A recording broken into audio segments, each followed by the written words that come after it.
O Freeza, ao contrário do Gohan, já teria uma certa vantagem sobre o Flash Velocidade da Luz, exatamente porque ele assistiu o Flash lutar contra o Piccolo e contra o Gohan. Ele sabe que ele precisa limitar a movimentação dele. E ele sabe que ele não pode deixar o Flash dar uma investida nele. E todo o estilo de luta do Flash se baseia nisso. Em partir em grande velocidade na direção de alguém. Sendo assim, uma coisa que o Freeza, por exemplo, poderia fazer para ter vantagem é usar a telecinese dele para colocar várias pedras em volta dele.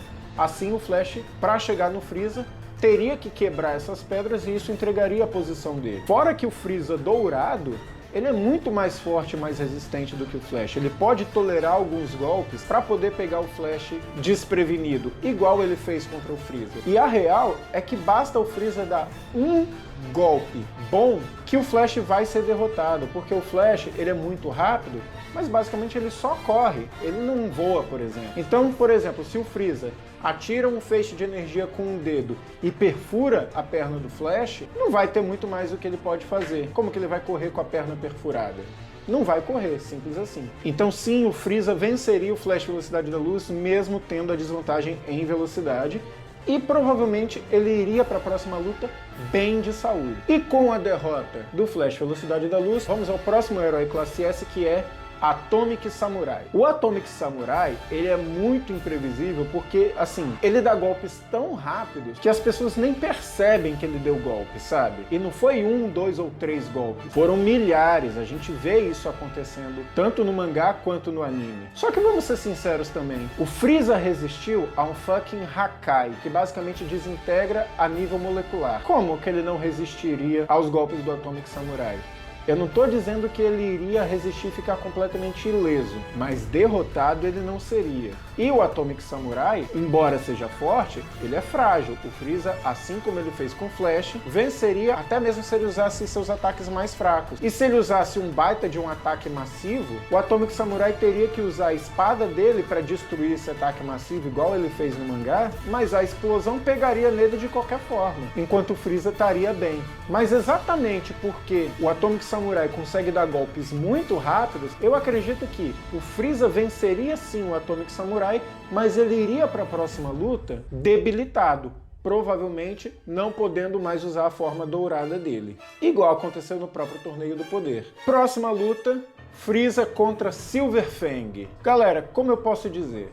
Bora lembrar que o Freeza estaria parcialmente machucado e sem a forma dourada, enquanto o Silver Fang estaria bem de saúde, ele acabou de entrar. Bora lembrar que o Silver Fang domina um estilo de arte marcial que faz com que ele reproduza o movimento das marés. Com essa técnica, ele já mostrou que ele consegue refletir golpes de energia. Então, se o Freeza ficasse de longe atirando energia contra o Silver Fang, cara, o Silver Fang ia rebater tudo. E mesmo no combate físico, o Silver Fang teria vantagem, porque ele é um lutador bem melhor do que o Freeza. Ele é tão rápido quanto o Atomic Samurai, mas é um artista marcial bem melhor, com mais formas de infligir dano no combate físico. E não é qualquer coisa, a gente tá falando de um cara que lutou contra o fucking Garou na forma monstro. O mesmo Garou na forma monstro que partiu a centopeia eremita ao meio.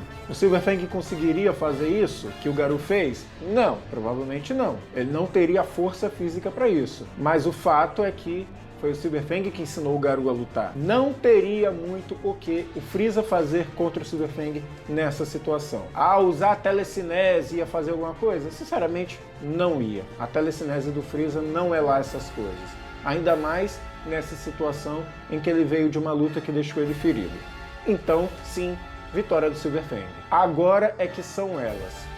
Vegeta. Ao contrário do Freeza, o Vegeta sim tem um histórico longo de lutas. Ele treina basicamente todos os dias e muitas vezes ele não treina sozinho, ele treina com o Goku, que é provavelmente o maior artista marcial do universo dele, talvez atrás apenas do Mestre Kami. Fora que as transformações de Super Saiyajin 2, Super Saiyajin God, Super Saiyajin Blue do Vegeta dão um up de poder para ele que o Silver Fang não teria muito o que fazer. Vamos ser sinceros, uma coisa é ele refletir um resquício de um ataque do Rei Orochi, outra coisa é ele refletir um Final Flash. Claro, o Vegeta não precisaria chegar num Final Flash, até porque o Final Flash gasta muita energia e ele teria sérios problemas para ir para a próxima luta, se ele usasse o Final Flash. Mas, até mesmo no combate físico, ele poderia ter um ou outro problema de tomar alguns golpes do Silver Fang, igual o próprio Garou tomou, mas não seria nada que o Vegeta já não tenha tomado antes. Então sim, o Vegeta seria vencedor na luta dele contra o Silver Fang. Com a derrota do Silver Fang, agora tem só mais 2 heróis classe S, então quem entra na arena é Tatsumaki. Cara, isso foi uma coisa que eu tive problemas para definir o resultado. Eu pensei da seguinte forma: em termos de poder destrutivo não tem muita comparação. O Vegeta tem muito poder destrutivo de fato. Ele também tem muita vantagem física, mas sabe qual é o grande problema disso? O problema é que a telecinese da Tatsumaki countera basicamente tudo o que o Vegeta pode fazer. Primeiro porque ela não é nem um pouco lenta. Ela tem reações bem rápidas, como por exemplo,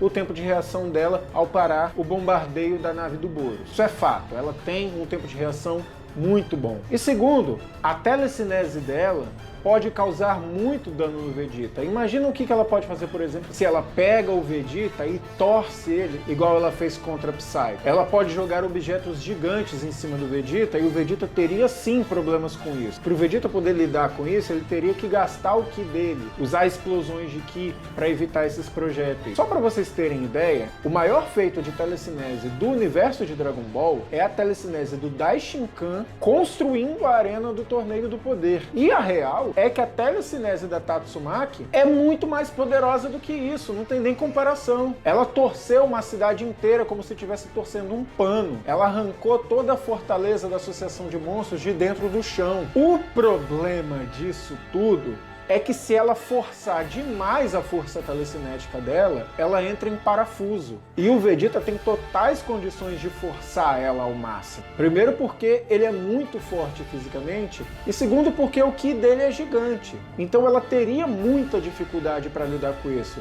Segurar o Vegeta botando pressão sobre ela, com toda a força, com todo o poder energético dele, não seria brincadeira, não seria uma coisa fácil. Bora lembrar que aquela autodestruição do Vegeta conseguiu anular um Hakai do topo.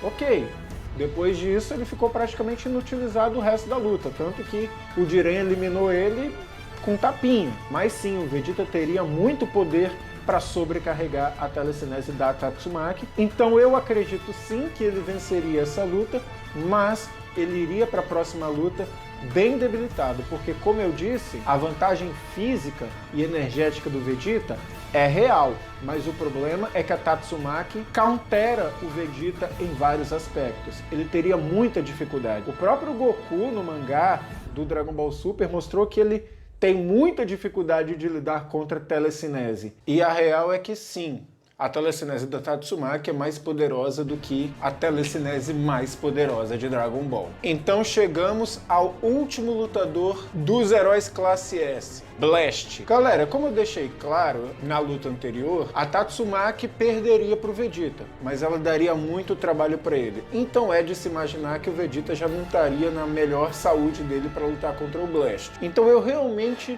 nem acho que eu deva analisar essa luta e deva dar realmente uma vitória automática pro Blast só por causa do desgaste do Vegeta. O Blast é o herói classe S mais forte de todos. E ele com certeza teria uma luta mais interessante com o Vegeta se o Vegeta estivesse pleno. Mas o Vegeta não tá pleno. O Vegeta tá esgotado. Exatamente por causa daquilo que eu falei, de que embora ele tenha superioridade sobre a Tatsumaki tem todos os counters contra ele. Então ele estaria bem ferrado para lutar contra o Blast. E o Blast é forte pra caramba. A real é essa. A gente não tem como negar isso. Mas isso vai ficar mais claro na próxima luta. Então eu vou dar como vitória do Blast contra o Vegeta por causa do desgaste do Vegeta e não por realmente ser mérito do Blast. Então, chegamos à final entre Goku e Blast.